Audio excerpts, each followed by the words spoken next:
The fear of being seen. Can you believe it? This is like the fear that we are struggling with as women. You're here, maybe you are the one in your generation, your family line, to say the buck stops here. I'm not gonna let it keep me from experiencing the life that I came here to experience. The love, the joy, the abundance. Truth be told, the more you do go your own way and stand out and shine, bloom, blossom, grow, rise up, come up, however you want to put it, yes, there are going to be people that don't like it. There are going to be people that feel threatened by you. There are going to be people that are jealous of you. There are going to be people that are going to try to bring you down. And it sucks. It really sucks. But even that is for you. It's to help you get to the bottom of where that foundation of your true inner security lies. Now, I've had my own experience with the evil eye. And actually, this may sound weird and sound like, is she woo-woo? I think more of us have had this experience than maybe we commonly talk about or like to admit. But if you've ever had a dream so big, so beautiful, but when you imagine actually embodying it, stepping into it fully, you freeze and become terrified because you just imagine one person, even a stranger, someone you don't even know, saying about you, who does she think she is? Who does she think she is that she's wearing that she's driving that car, she's doing her hair like that she's rocking that outfit, that she lives in that house, that she's going on that vacation? You know what I'm talking about. If you've ever felt the slightest bit shut down at the idea of truly shining your own light, you're not alone. I know, because I've been helping women heal from this fear since 2018. And I'll leave a link in the description box below for the course that is like the course if you want to heal your self-image and shift your self-concept into a woman who is radiant and beautiful and confident and creative and at peace with herself and the world. Okay, I'll leave a link in the description box below for that Discord. But in this video, I want to talk to you about something specific related to the fear of being seen that I normally only share with my VIP clients because it's kind of weird, to be honest. And not a lot of people are talking about it, but it needs to be shared. Those of us who have deep wounds around our feminine, maybe a mother wound, that rejection when we are shining bright, it hurts worse than rejection when we are awful, right? Like when we're awful, when we're being our worst, like, okay, we're rejected and maybe for good reason. Maybe we're being a little toxic.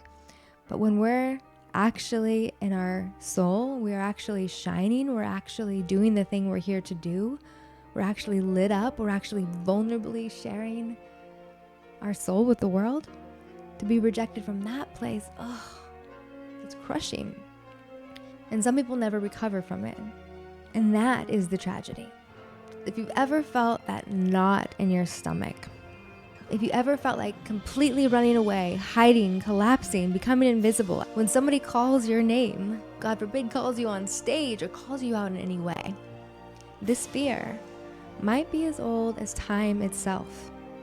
In many ancient cultures, this fear was associated with the concept of the evil eye. The evil eye is the belief that success or even beauty could attract negative attention from others and even bring upon ruin or curses. Our ancestors understood that standing out meant becoming a target. That lives in us today. Our body remembers, our DNA remembers. What I teach in all my courses around healing the fear of being seen is that this fear has many layers. There's a body-based layer, there's an emotional layer, and there's a mental layer. In order to fully heal the fear of being seen, you need to heal each one of those layers. And there are specific unique practices and approaches for each one of those layers because actually the root is different for each one. For example, this body-based layer, this fear of being seen is ancestral. It may not even be yours. It may not have even come from your life or your childhood or your own lived experiences. You may very well have been born pre-programmed with this fear in your DNA. But here's the truth. You were also born to shine. Your light is not a threat, not ultimately, not when it comes to the really real.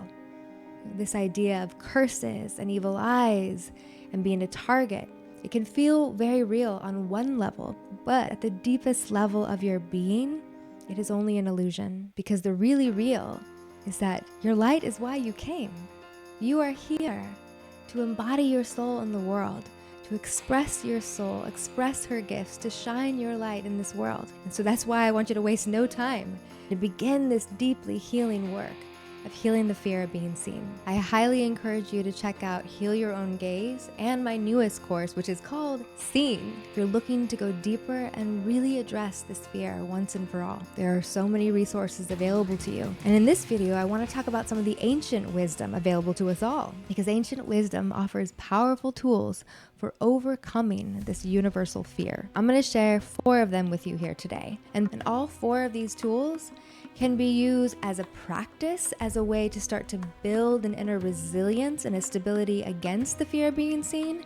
And also, they can be used in the moment, more or less, to help you overcome the fear of being seen as you feel riddled by it, gripped by it, overwhelmed by it. So number 1, grounding.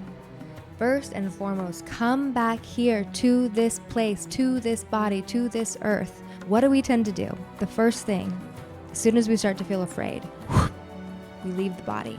We run, we try to escape. We don't want to be here. But here is the most powerful place to be. Here is where you actually get your power back. So I want you to bring your attention to your feet. Bring your attention to your feet. Bring your attention all the way to your big toe. See if you can bring your whole consciousness into that big toe. And then feel the ground beneath your big toe. Something as simple as that. Imagining now roots growing from the bottoms of your feet. If you can, taking your shoes off and getting your feet in the dirt, in the earth. Grounding practices help you come back to earth. And this earth, believe it or not, is relatively safe. It's our mind and our imagination and our fantasies that make us feel so afraid. So that's tip number 1. And it's an ancient practice, is just get your feet firmly planted on the ground. Anchor yourself firmly to the ground. You'll notice that the earth's vibrational energy immediately helps to dispel that fear and anxiety. It's like it just begins to drain out from you. Allow it.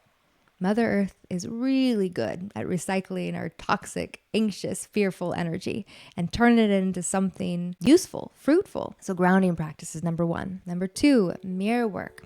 This is an age-old practice of self-love. And before we had our selfie sticks and our camera iPhones, we had reflections in a mirror, in a body of water, in a window, in our own mind's eye.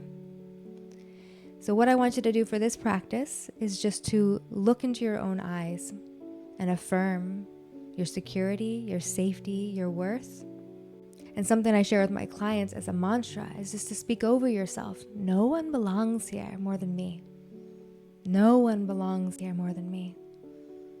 And seeing yourself in the mirror, your reflection, making eyes with yourself, taking up space, bringing your shoulders back, open your eyes and opening your arms out wide. Maybe standing in a wide stance. Just see that it is safe to take up space. This is your space. And no one belongs here more than you. So you can do this as a practice daily to start feeling comfortable seeing yourself, because that's square one in healing the fear of being seen. First, you got to feel safe seeing yourself. If you feel afraid, what you might find if you truly pause and slow down and look what's there. And that's a journey for you to go on. And that's going to be an amazing journey. And there are guides to support you along the way. A lot of this comes down to shadow work. And shadow work is some of the most transformative work you'll ever do. And it doesn't have to get all complicated and psycho-babble, jamble, Chung, Jungian, even though I love Jung. It can be really simple as just being willing to sit with the discomfort, to look at yourself, to see what comes up, to feel what comes up, and just sit with it. Allow it. Don't run from it. What people don't understand about mirror work is that there's a lot of emphasis on the feel-good emotions, like feeling beautiful, feeling strong, feeling confident. And that's wonderful. And I hope we all can get there. But the truth is, most of us can't go from where we're at now to that place, at least not authentically, at least not in a way that'll be sustainable and that will stick. So where we need to begin is just being raw and real with ourselves. That mirror is a place to see your emotions, to witness what exactly is going on inside. When you see yourself, when you dare to look at yourself, what comes up? And if it's hate, if it's disgust, if it's fear, if it's anxiety, if it's a flood of thoughts and emotions and monkey mind, that's okay. Allow it. Just be with it. Be with it. You are safe. You are safe. And what you'll notice is with time, as you build the capacity to be with yourself and to see yourself, you'll notice all of that. It's really illusion. And it begins to scatter and dissolve away. And what remains is your true essence, your soul. And there's peace there. When you look in the mirror and you can smile with ease. And it's not a forced smile, and it's not an awkward smile, and it's not a performative smile. It's a genuine smile of recognizing yourself. One of the best compliments I ever got from a client is she told me that she could see in the mirror and she recognized who she was. She recognized herself. That's me. That's my soul. And it doesn't matter what you want in this world, what you want to manifest, what you're focusing on, where your attention is. You need to be able to recognize yourself. That's square one. To heal that fear of being seen, starting with yourself, to recognize your soul, and to move forward from there. Mirror work, powerful ancient practice. Ancient practice number 3. This comes from the Vedic tradition. The Vedic tradition teaches the power of sound. Sound originates from this 5th energy center. And the ancient yogis say this is the seed of all manifestation. The word, the word, the word. So what do you want to feel? What do you want to experience when it comes to shining your light? Speak those words over yourself now. Some really simple ideas of places to start is, I am safe to be seen. I am safe to be seen. Try affirming, chanting, speaking over yourself. It's safe for me to be seen. It's safe for me to be seen. My light blesses the world. My light blesses the world. And a really simple place to start is the I am. I am seen. I am seen. I am seen. I find that to be one of the most powerful affirmations for myself, to know that I'm already seen. I'm seen by the eyes of God, by the eyes of love. My soul sees me. My husband sees me. My dearest friends see me. I am seen. So who sees you? At the end of the day, the eyes of God, the eyes of the cosmic mother are always witnessing us and smiling down on us, the compassionate eyes of the divine mama. You are seen. Chant that over yourself. I am seen. I am seen. I am seen. And see if it doesn't give you just 1%, 2% more courage to show up and shine. And the 4th ancient wisdom technique to help you heal the fear of being seen is a protection ritual. The Greeks used the Mahdi symbol, while in the Middle East, the Hamsa hand was a powerful protector. These symbols remind us that we can create powerful energetic shields to help protect us from that evil eye. A quick little visualization I like to use and teach my clients is just closing your eyes down and imagine a beautiful semi-permeable membrane. That semi-permeable is important. Think back to junior high biology class and what semi-permeable means. It means some things can get in, but other things can't. So only love gets in, only things that serve you, only things that are for your highest and greatest good. That can come through, meaning the love from others, the appreciation from others, the joy and the gladness from others, that all can come through. But anything else, nope, that's a membrane, and it shields it, it protects you. It's keeping anything that does not serve your highest and greatest good at least an arm's distance away. Now, I've had my own experience with the evil eye. And actually, this may sound weird and sound like, is she woo-woo? Yes, but I think more of us have had this experience than maybe we commonly talk about or like to admit. But I definitely feel that there was a hex or a curse put on me, something really weird. And I had this visual, actually, of this creature like being stuck to me, kind of siphoning off my energy, my creativity, my talent, my confidence. And it was just like right here, and I couldn't get it off. And it felt like something was put on me. It felt like a curse or a weird hex or an evil eye. I don't know what you call it. Anyway, I had a friend who's a very spiritual friend, and she mentioned that she was praying for me and saw that something weird and iffy might be going on, and it may be good if I looked into getting the curse or getting the hex removed. She gave me the resource to a shaman, which I'm sure is brilliant and wonderful. But in my faith, I believe that there's nothing more powerful than Christ, and that I am given all authorities over demons and rulers and principalities just by whispering his name. But I decided I would consider meeting with this shaman. I would reach out to this shaman and consider meeting with her. And it turns out the shaman was going on vacation, so it was going to be a minute before I could exorcise this demon on my shoulder. So it was back to me. How am I going to live with this? What am I going to do to deal with this? And you know what? I decided to befriend this thing and to imagine that I could alchemize it, whatever its intention was to begin with, whatever someone else's intention was for me. I decided that I was just going to accept that it was there, and I was going to train it, kind of like training a dragon, but training it to see the world with beautiful eyes, to see beauty around, and to look for and to start seeing beauty. And I don't know why I thought of this, but I just did this, and things did begin to shift. And oddly, strangely, coincidentally, I was in Mexico at the time, and it just so happens that on the street where I was staying, there was an amazing graffiti wall, and there was a painting. Very strangely, I'm going to show you because I took a picture of it. There was this painting of this beautiful woman with this little demon on her shoulder. Now, was that just a coincidence? Depends on how you see the world.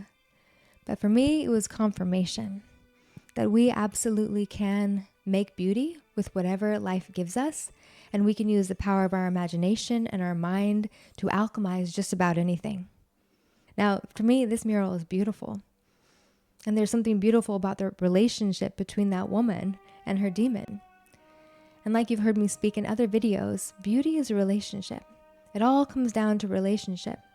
So the relationship you have with yourself, with your dreams, your desires, your light inside is the most important thing.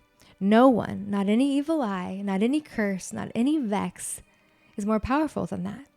Your relationship, that divine relationship that you have between God and soul, your gifts, your life, the woman you were created to be, that's the most important thing.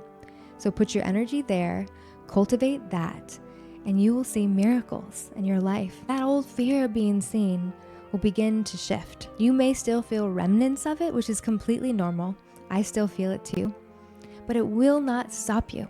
It will no longer have the power to keep you from doing the things you are here to do, from becoming the woman you are created to become, from having and experiencing all the love and all the abundance that you are made for. The world is in quite a pickle right now.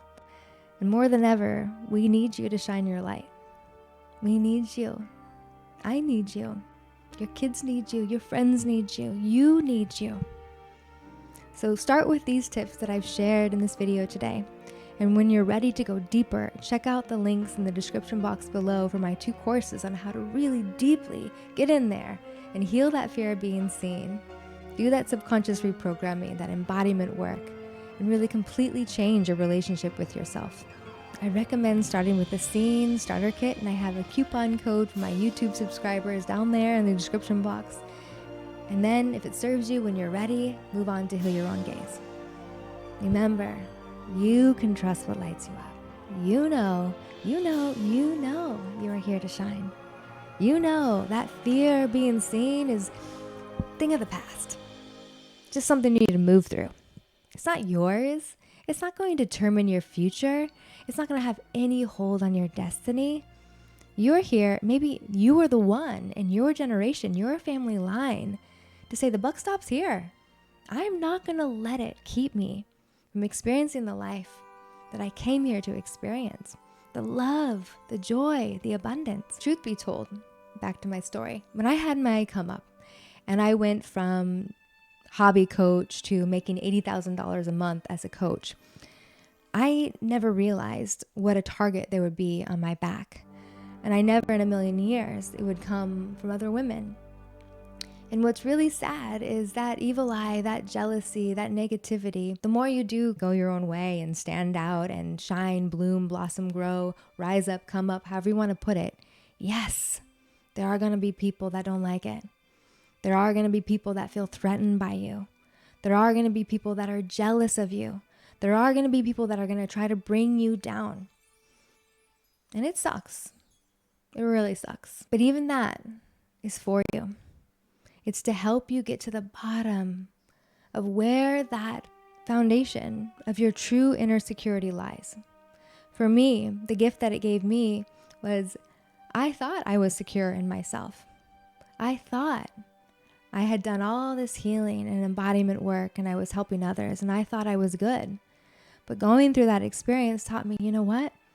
I'm still placing my worth, my confidence, my deservingness outside of me. I hit this tipping point where all of a sudden it did not feel safe to be making as much money as I was making, to be having the influence as I was having, to be running all the programs I was running.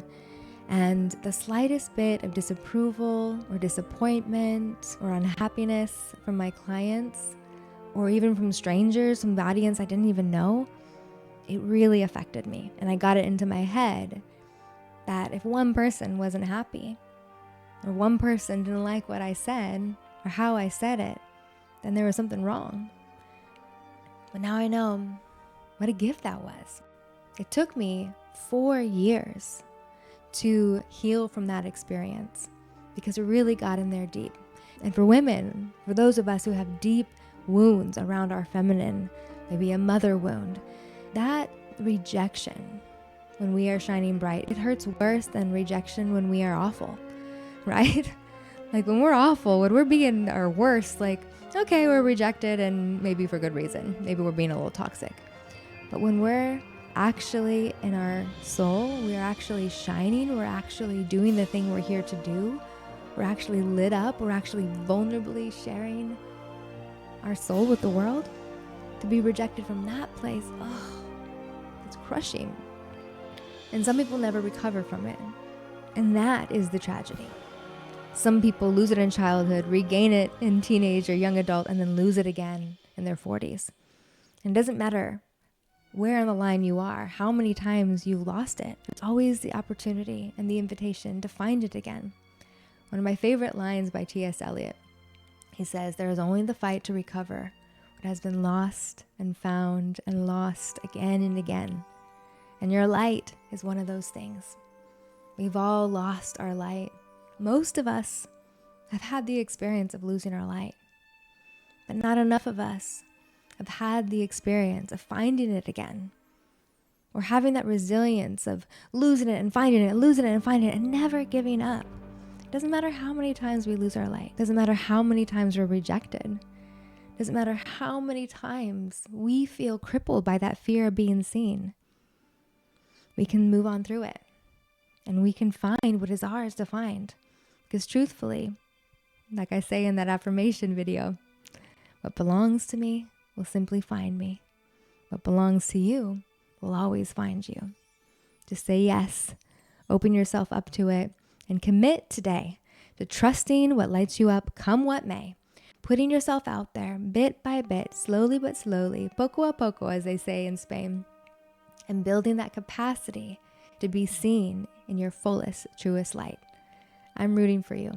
I'm Morgan Day Cecil, your feminine embodiment coach and new kind of manifestation guide. I'll see you in the comments. Let me know what stood out to you, what you're working on. I trust this was of value to you, and I look forward to seeing you back here real soon.